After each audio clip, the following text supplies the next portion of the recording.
अध्याय 17 सत्कर्तव्य। कविता। प्रस्तुत कविता के माध्यम से कवि समझाना चाहता है कि मनुष्य को स्वार्थ रहित होकर अपना जीवन दूसरों की सेवा में, दूसरों के हित में तथा देश के प्रति अपना सत्कर्तव्य निभाने में अर्पित करना चाहिए। जग में सचर अचर जितने हैं सारे कर्म निरत है। धुन है एक न एक सभी को, सबके निश्चित व्रत है। जीवन भर आतप सह वसुधा पर छाया करता है। तुच्छ पत्र की भी स्वकर्म में कैसी तत्परता है। रवि जग में शोभा सरसाता, सोम सुधा बरसाता। सब है लगे कर्म में, कोई निष्क्रिय दृष्टि न आता है। उद्देश्य नितांत तुच्छ तृण के भी लघु जीवन का, उसी पूर्ति में वह करता है अंत कर्म में तन का। तुम मनुष्य हो अमित बुद्धिबल विलसित जन्म तुम्हारा। क्या उद्देश्य हित जग में, उद्देश्य रहित जग में तुमने कभी विचारा। बुरा न मानो एक बार सोचो, तुम अपने मन में क्या कर्तव्य समाप्त कर दिया तुमने निज जीवन में। केवल अपने लिए सोचते, मौज भरे गाते हो। पीते खाते सोते जगते, हंसते सुख पाते हो। जग से दूर स्वार्थ साधन ही सतत तुम्हारा यश है।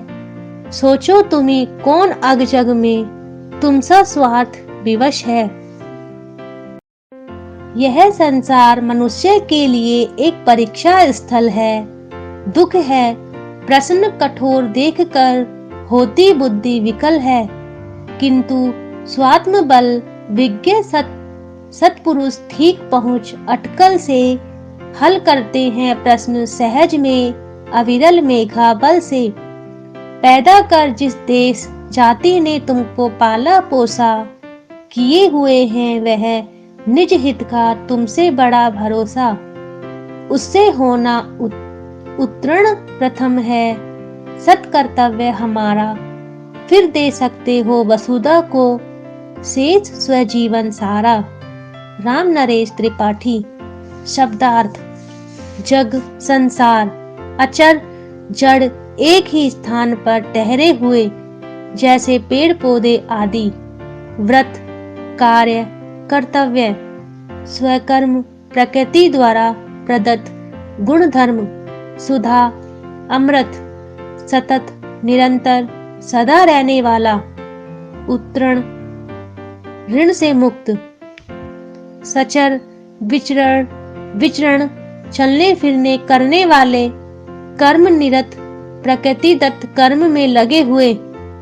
पत्र पत्ता तत्परता लगन निष्क्रिय कर्म से विरत, कर्म से हटा हुआ। विकल दुखी। राम नरेश त्रिपाठी जी का जन्म सन 1881 में कोयरीपुर जिला जौनपुर उत्तर प्रदेश में हुआ था। उनकी कविताओं में देश प्रेम और व्यक्तिक प्रेम दोनों उपस्थित पाए जाते हैं। हिंदी में ये बाल साहित्य के जनक माने जाते हैं। कविता के अतिरिक्त उन्होंने नाटक, उपन्यास, आलोचना, संस्मरण आदि अन्य विधाओं में भी रचनाएं की। इनकी प्रमुख रचनाएं हैं मिलन, पथिक, स्वपन, खंड काव्य, मानसी, कविता संग्रह आदि। सन 1962 में इनका निधन हो गया।